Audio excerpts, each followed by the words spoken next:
could see a trail of blood, and it just gave me a sinking feeling. I knew right away that this was going to be a bad scene. I'd seen suicides. I'd seen people disfigured in auto accidents. This was kind of the over-the-top. I kind of went into right out of the grieving mode into the panic mode of, you know, where are my kids? There was so much anger in it. I mean, he just hit like he couldn't kill them enough. He's the boogeyman. He is a smart, intelligent, manipulative killer.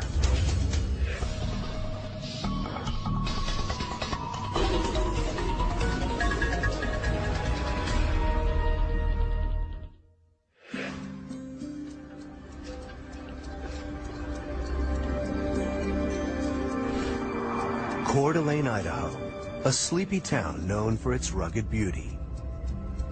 People that come here because they love the lakes, they love to fish, they love to hike. It's a place that makes you feel safe. But on May 16th, 2005, Coeur d'Alene loses its innocence in the wake of the most brutal crime the area has ever seen.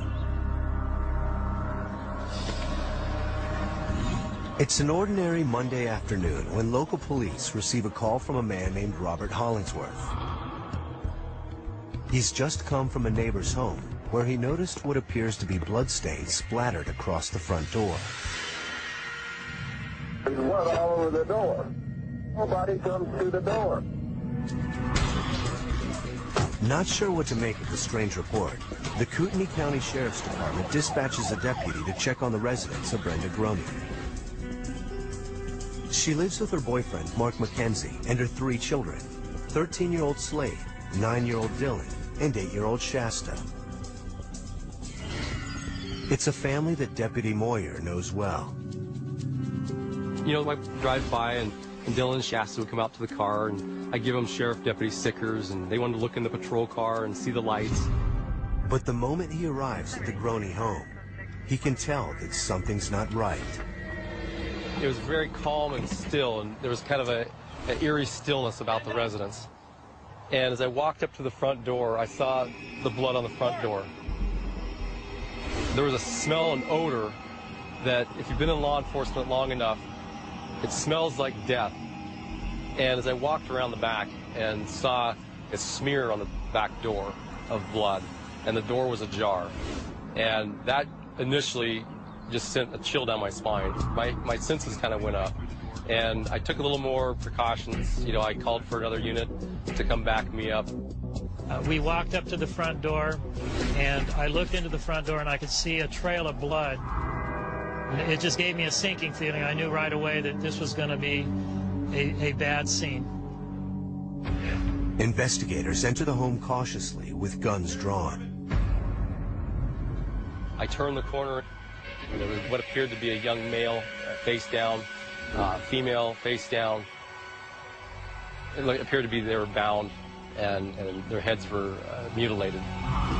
And then I saw the man. I saw the man laying on the floor.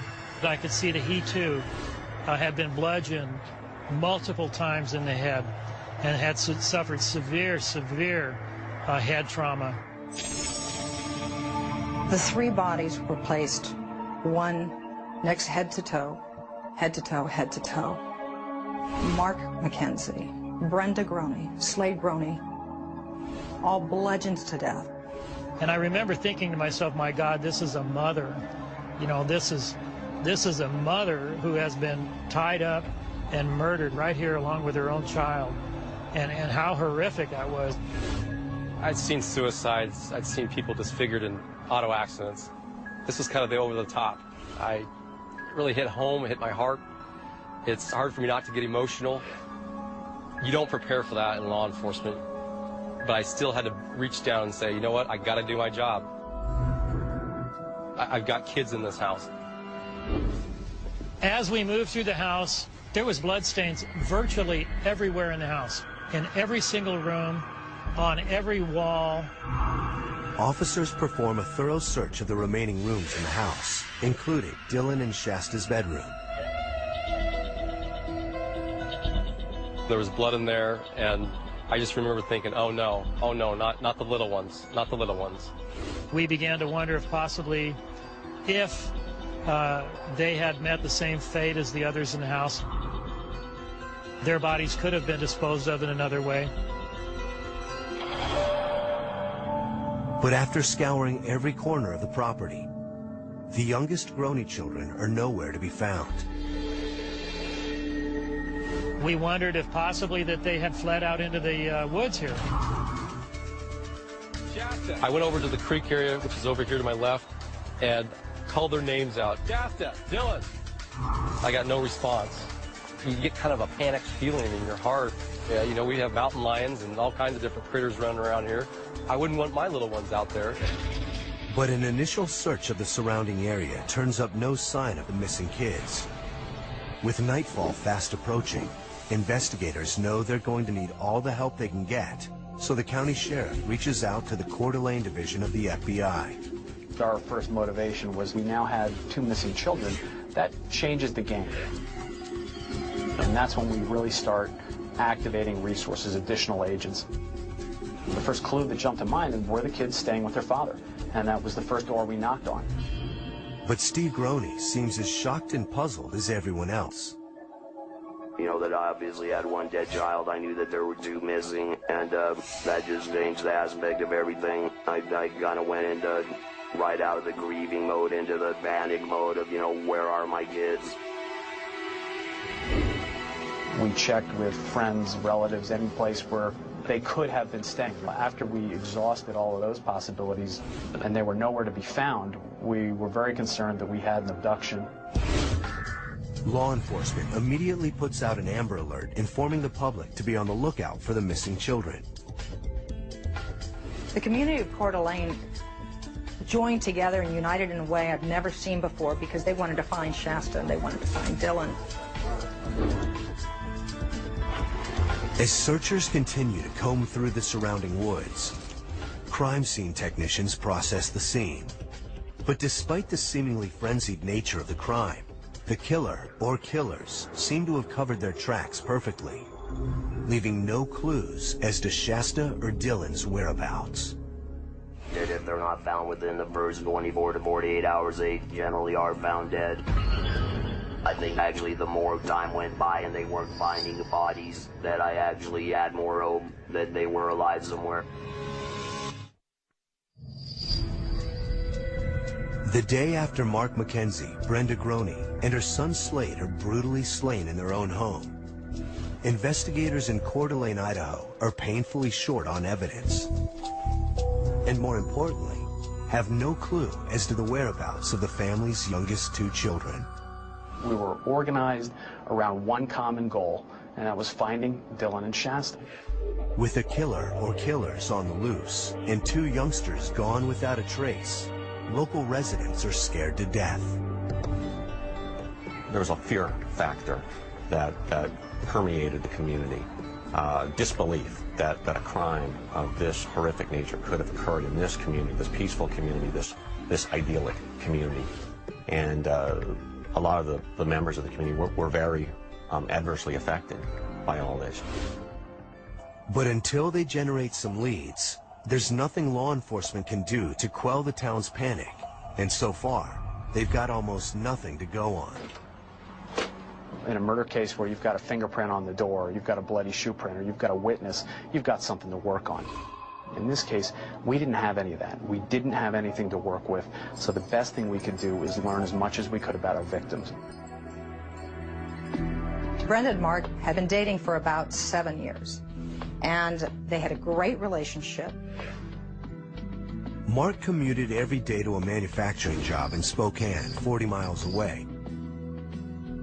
And Brenda had recently given up her cleaning business to be a stay-at-home mom.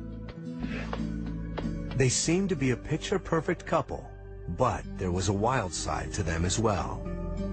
Brenda and Mark were known to be partiers. They wanted to have a good time. They had that side of them that enjoyed to, have a beer or 2 or a few other things.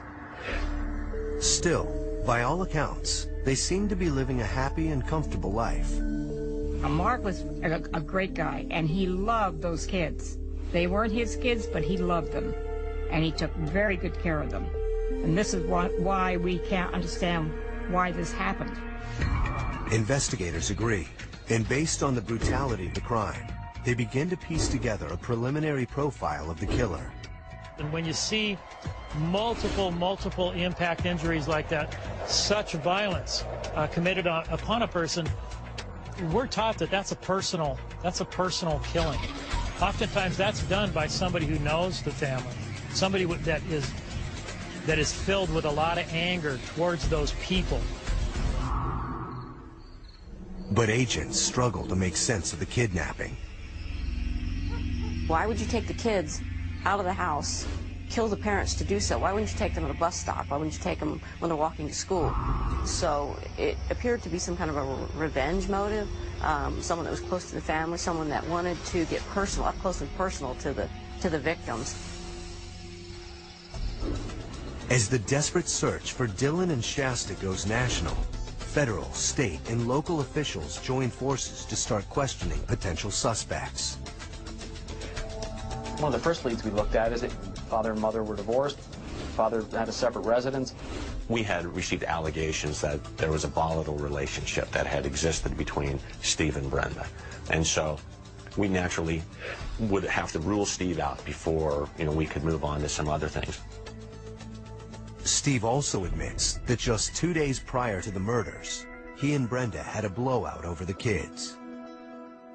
Steve and Brenda had a hard time having a workable relationship after the divorce. We were aware of some ill will that existed between them pertaining to child custody, as well as some property issues. Then, a televised plea by Steve raises even more eyebrows. Please release my children safely. They had nothing to do with any of this. Everyone that was out there, part of the media and even law enforcement, were shocked because the statement, they had nothing to do with this. Well, what is this? Investigators administer a polygraph test to Steve and record a strange fluctuation when they ask him if he knows where his children are. And because of that, we did have to continue to look into his activities and basically to make sure that there wasn't anything that we'd missed along the way. Groney insists that he was home alone on the night of the murders. At first, investigators are dubious, but what they find next changes their minds. Police were able to kind of look at the cell phone records and my computer records and know that I was actually at home on a computer or on my phone. But it isn't long before suspicion falls on another set of family members. Steve and Brenda also have 2 adult sons, Jesse and Vance, and both have had their share of run-ins with the law.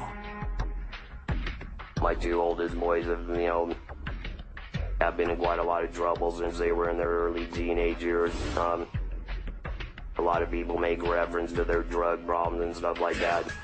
Authorities soon discover that Jesse has an airtight alibi, having been incarcerated on burglary charges when the murders took place.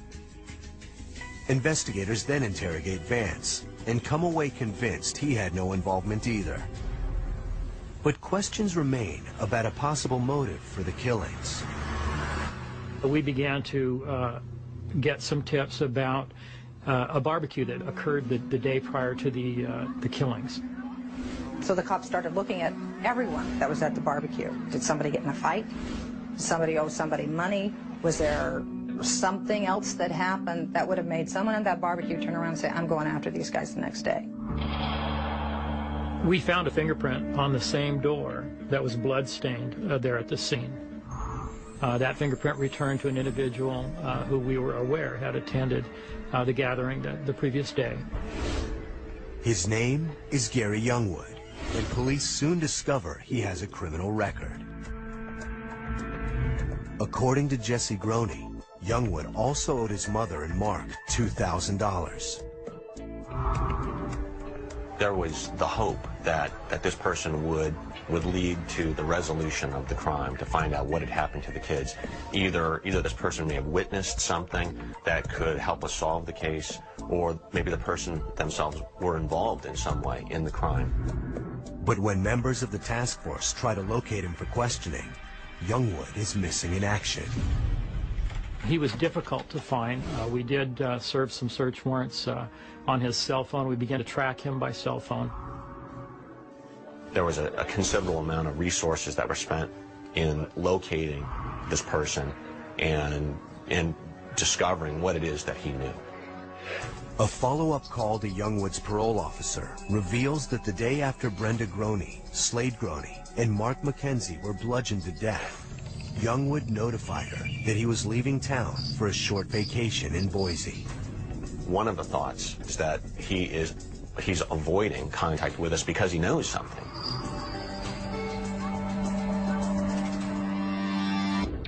The FBI is exploring a new technique called brain fingerprinting that is designed to establish whether or not a person has knowledge of a crime by recording the brain's response to images flashed on a computer screen. Some believe brain fingerprinting may someday be used like lie detector tests in criminal investigations. Nearly 48 hours after the triple murder in Coeur d'Alene, Idaho, law enforcement is working hard to track down Gary Youngwood, whose fingerprints were found on the victim's bloody front door. He had contacted his probation officer, and at that point she told him, well, you know, the police are looking to interview you about the murders, and so he did come back, I believe, on his own. Investigators grill Youngwood for hours, but he denies having anything to do with the murders or Shasta and Dylan's disappearance, and he offers to take a lie detector test to prove it. A friend of mine called me. He passed his polygraph, so it was apparent to us fairly quickly that although he was a person of interest at the time, we pretty much washed him out of any involvement and any knowledge of the crime. Having ruled out the most obvious suspects, investigators turn their attention to the thousands of tips pouring into the crime hotline. One allegation was that this was a biker hit, and so we started looking at biker gangs. Maybe there was some sort of vendetta that existed. Maybe there was money owed. Maybe, you know, somebody insulted someone else's girlfriend. Who knows? And when the medical examiner identifies the murder weapon, it gives the biker gang theory even more credence. The weapon used to bludgeon the victims appeared to be a hammer with a cross-hatched face on it. And that is the sort of hammer that you would find as a framing hammer or as a drywall hammer. Some gang expert threw out the fact, well, you know, if they were killed with a hammer, that sounds like outlaw bikers. Was this a biker gang that rolled through town? We just didn't know. Brenda Groney was into motorcycles. So when we started getting these allegations of a potential biker hit, it made a little bit of sense to us. But investigators can't link any particular biker gang to the scene. And it doesn't make sense that they would take the children, who have now been missing for almost 3 days. I never gave up hope that we would get the children back in this case. Statistically, however, in child abduction cases, it is very unusual. More often than not, these cases end up in a sad way. Those hopes are bolstered, however, when results of the FBI's blood analysis return from the lab. Not a single drop of blood at the crime scene belongs to Dylan or Shasta. When the lab results came back and we determined that the blood was Slade's blood throughout the house, we were relieved to know that the kids might possibly still be alive somewhere. But even the most hardened investigators are shaken when they learn how 13-year-old Slade's blood got spread throughout the house.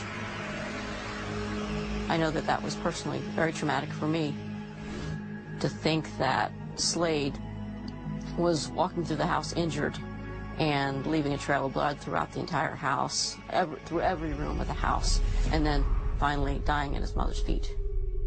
Investigators are now confident that the children were not murdered with the rest of their family. Now we knew that the children had somehow either left the house on their own or been removed from the house, and there was no evidence to suggest that they had been killed in the house. We believed that they were alive somewhere, and there was nothing that we would stop at doing in an effort to find them. Then, on May 20th, just 4 days after the murders, there's another twist in the case. The toxicology reports reveal that Brenda and Mark both used marijuana and methamphetamine in the hours before they were killed.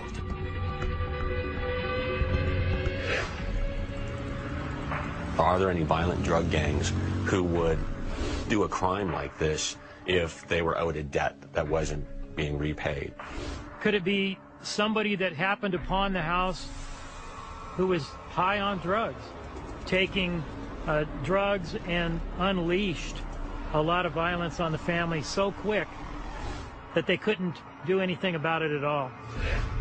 Scouring their criminal databases for answers, federal agents stumble upon a local skinhead gang that's been breaking into people's homes and robbing them at gunpoint. Well, maybe this home invasion group broke into the house, bound the victims, and when they discovered there was no money and there was no drugs, decided to take it out on the victims. We were pretty optimistic that we may get something out of focusing on this particular group. But what we couldn't explain was, how did the children factor into this? Everything else looked good, but when we got back to the children, they were an anomaly that could not be explained. The FBI consults its narcotics informants to find out if there's been any talk of the murders in drug circles, but the lead quickly goes cold. And after several weeks, authorities are still no closer to making sense of the crime. We brought the FBI profilers in because we were at a loss. We have a situation where the children are gone and a family is murdered. Therefore, does this fit with any known profile of any criminal that you guys know out there? We brought them from two different units, one unit that dealt with serial killers and one unit that dealt with child abductions. But even the top behavior analysts in the country are stymied by the puzzle. Very quickly, they told us there's a lot here that doesn't make sense. There's a lot here that isn't typical of these type crimes, and that's their expertise. We could find similar crimes when it came to our bludgeoned murder victims. We could find similar crimes when it came to the abduction of our children. But when you put the two together, we couldn't find anything. Why would you just not murder the entire family? And so we kept coming up with all these theories as to why someone would take two children from the house. Was it to hold them for ransom? Was it to sell them into slavery? The one thing they left us with, though, is the key to solving this crime is answering the question, what happened to the children? If you can find out why the children were taken, then you will solve the crime.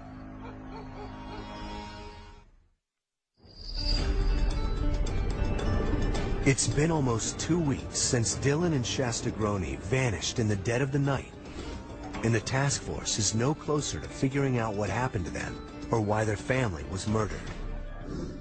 Yeah, I had high hopes still that they were alive. I just didn't know whether I would ever see them again in my lifetime. My one thought was, my God, I hope they're alive. But as time went by, it got worse and worse, where I was more and more sure that something had happened to them. By the end of May, there are 150 federal, state, and local investigators toiling around the clock and working every angle. I was running on very little sleep, as was most all the investigators in the case. I don't think many of us slept any more than a couple of hours a day for probably the first 10 days of the investigation. 2 more weeks go by, and despite the heavy news coverage, the case is going nowhere. Until a local woman comes forward with a promising new lead. On the night that Dylan and Shasta's family was murdered, she was traveling between Coeur d'Alene and Spokane sometime after 2 a.m. She told us that she saw the vehicle, a dark-colored vehicle. She believed it was a Lincoln, pull off on the highway just to the east side of the crime scene. She believed she saw 3 male adults in that car. She called that in because she thought possibly that car may have been involved in a crime. At first, the lead doesn't seem very promising, until investigators discover that the spot where the 3 men pulled over is less than a mile from the home where Brenda Groney, Slade Groney, and Mark McKenzie had just been bludgeoned to death. Shortly afterwards, we received another informant. That particular informant came forward anonymously, and he felt that his associates had been involved in something very serious. He thought that he overheard them talking about possibly placing some bodies in some abandoned mine shafts over in the Silver Valley. The tipster gives the names Mike Hardwell, Ray Nando, and Ben Westerly. Detectives soon learn that 2 of the men have a criminal record, and another striking detail rises to the surface. We found that they drove a car very similar in description to the one that the lady had called in previously.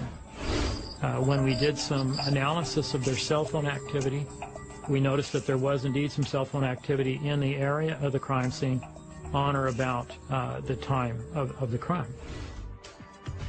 After almost 2 months of fruitless searching, it seems the task force is finally closing in on a viable lead.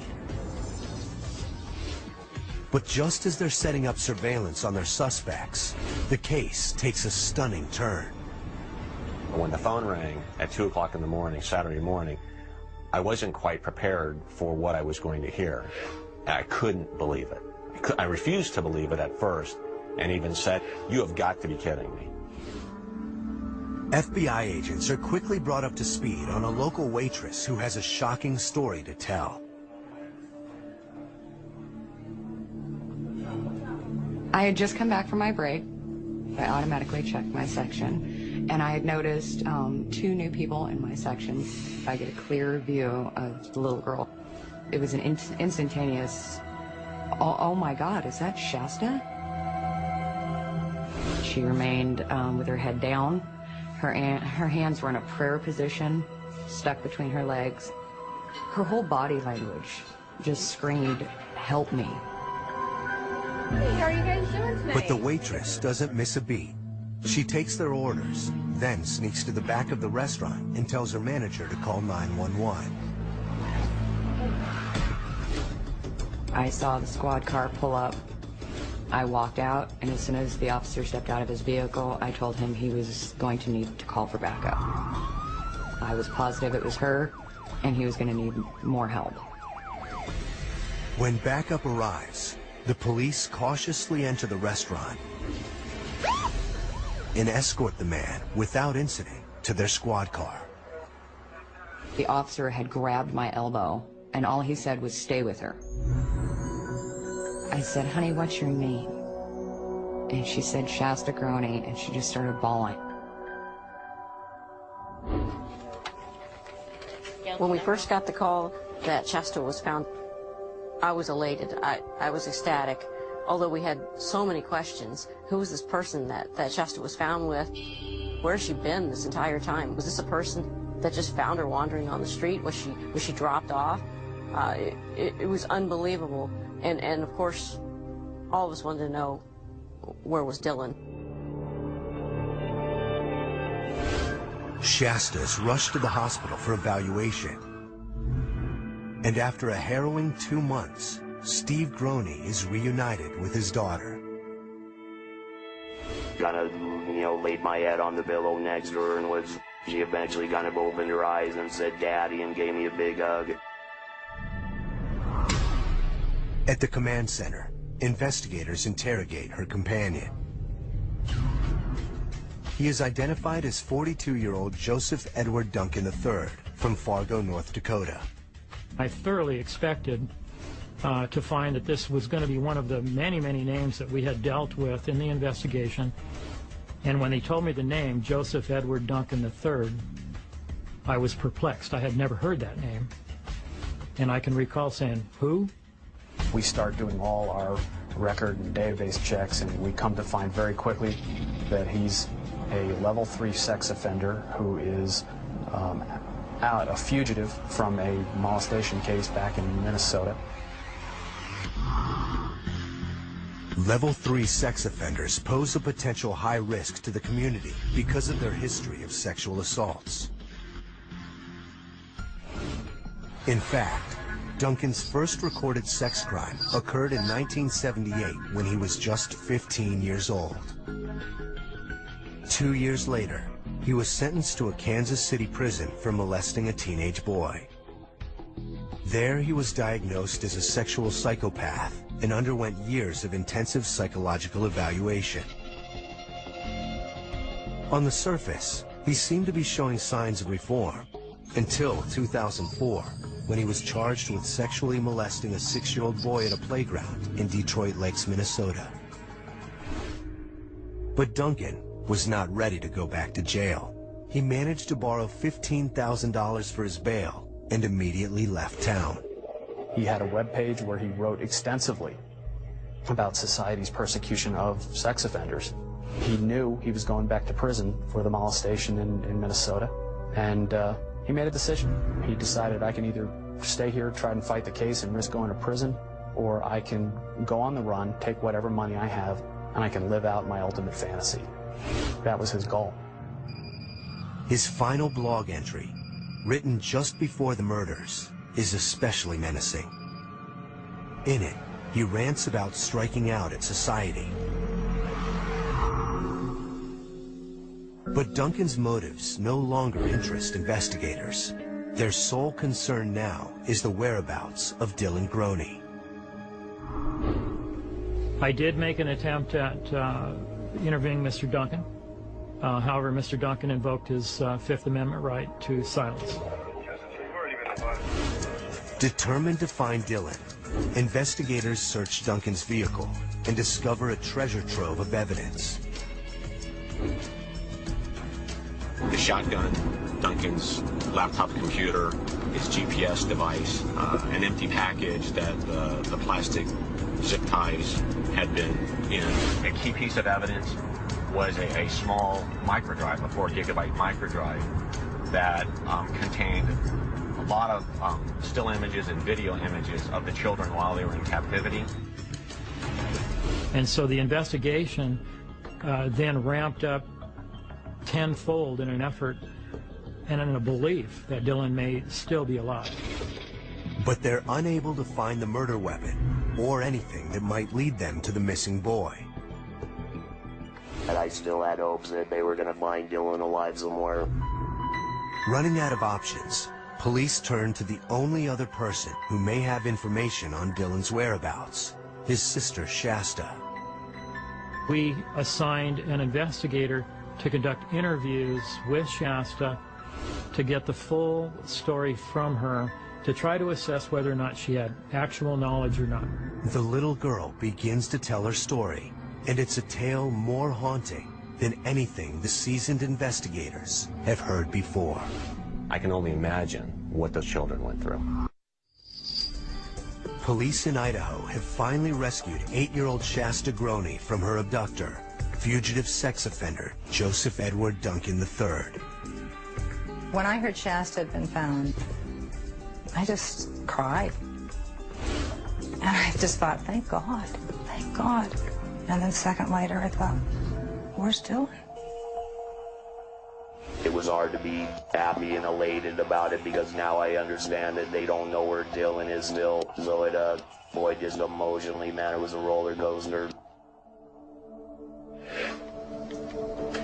As federal agents search Duncan's laptop and GPS for leads on the missing boy, Shasta tells investigators her story. On the night of the murders, the little girl awakens to the sound of her mother's voice calling her and Dylan to the living room. There, she sees Joseph Duncan standing over Brenda, Slade, and Mark with a shotgun. He removed the two children, Shasta and Dylan, from the home and laid them in the grass out on the back of the house. He did not want Shasta and Dylan to see what he intended to do to their family. When he's done, Duncan drives the children 95 miles away to a campground outside the town of St. Regis, Montana. Once there, he proceeds to sexually assault both of them. The children must have felt absolutely helpless and alone out at these campsites. They're in the middle of nowhere. They saw no other humans, no other vehicles. You don't even hear of the presence of man out here. So they literally must have thought they were at the ends of the earth. My first thought was, how can I kill this guy? I had a lot of spiritual help from some people. 6 weeks into the children's captivity, Duncan takes Dylan into an abandoned cabin where he tortures and molests him. A few hours later, Duncan shoots Dylan in the head in front of Shasta and burns his body. I thought to myself, it was shocking, and I thought, what a monster this guy was. To know that there's people out there that can inflict this type of pain on a child, it shakes your whole foundation of beliefs. And it's overwhelming. Duncan then tells Shasta that he spared her life because she taught him how to love. Oh, I don't believe for a minute that he was planning to let Shasta live. And she was lucky.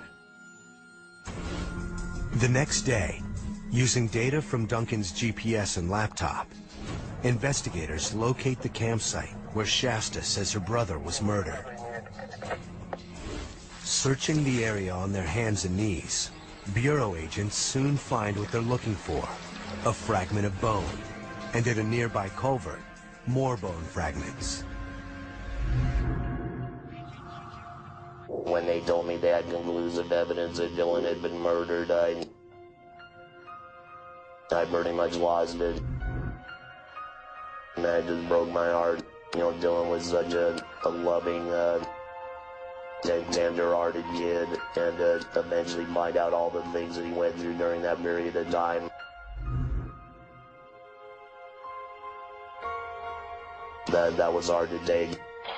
When investigators confront Duncan with all the evidence against him, he finally confesses. He wanted society to know how bad he was.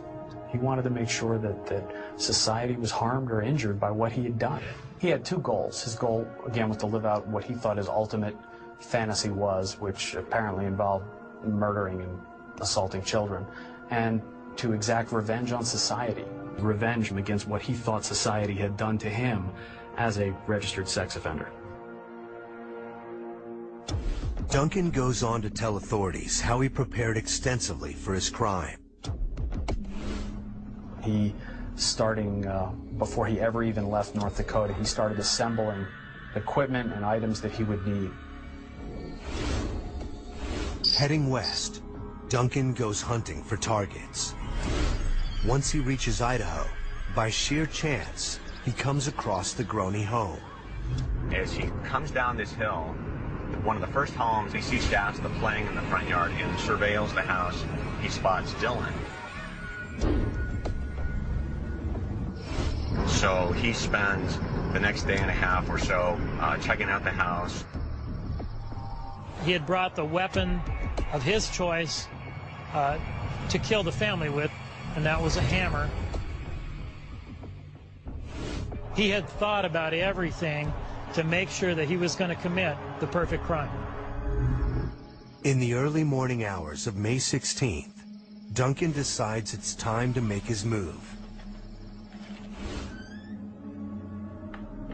He enters through an unlocked back door and finds Brenda asleep in the living room. He trained the weapon on her and he said, "Where's the man?" He instructed Brenda to wake Mark up. And he instructed Brenda to put the zip ties onto Mark. He wanted them to believe that this is just a burglary. He felt that was a better choice than to let them know that his intent was to truly take the young children. He thought if he told them that, they would fight to the death.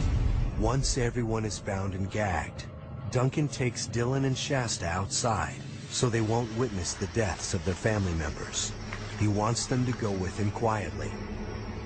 The rest of Duncan's story tracks with Shasta's account. But one aspect remains unclear: why he ultimately returned with the little girl to Coeur d'Alene. Some people think that he took her there because he wanted to be captured. Some people believe that he took her there because he was out of money. My personal belief is that it was Shasta that brought Duncan back to us, because Shasta was able to befriend Duncan, and that allowed her to survive the whole ordeal. On October 16th, 2006, Duncan pleads guilty to 3 counts of kidnapping and 3 counts of first-degree murder in the deaths of Mark McKenzie, Brenda Groney, and Slade Groney. He receives 6 life sentences. Then, on December 3rd, 2007, Duncan pleads guilty to 10 federal charges in connection to the kidnapping and sexual abuse of Dylan and Shasta and the murder of Dylan. I was not surprised that Duncan pleaded guilty. I think he's a coward. I don't think he wanted to get up on the stand and have to testify. And I was so pleased that he had pleaded guilty so that we wouldn't have to go through the hell of going to court every day and seeing this man. Almost 3 years after the horrific crimes in Coeur d'Alene, Duncan receives 3 additional life terms, plus 3 death penalties, and is sent to the Terre Haute Federal Prison in Indiana to await execution. Not a lot about what I would say. No, that's...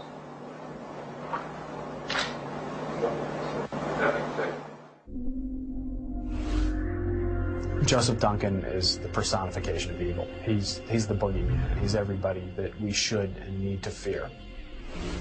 Today, the Mackenzies and the Groneys do their best to move on from the tragedy and always keep the memories of their loved ones close. I talked to Mark on the phone a couple of days before this terrible thing happened. And thank God I had told Mark that I loved him, and he had told me he loved me back. And that's the last time I spoke to him. Shasta is 12 years old now. It's amazing that she acts just like any other kid her age. Yeah, my son Jesse, he's 22 now. He had his first kid back in February of '07. They named him Dylan Slade Stephen Groney, which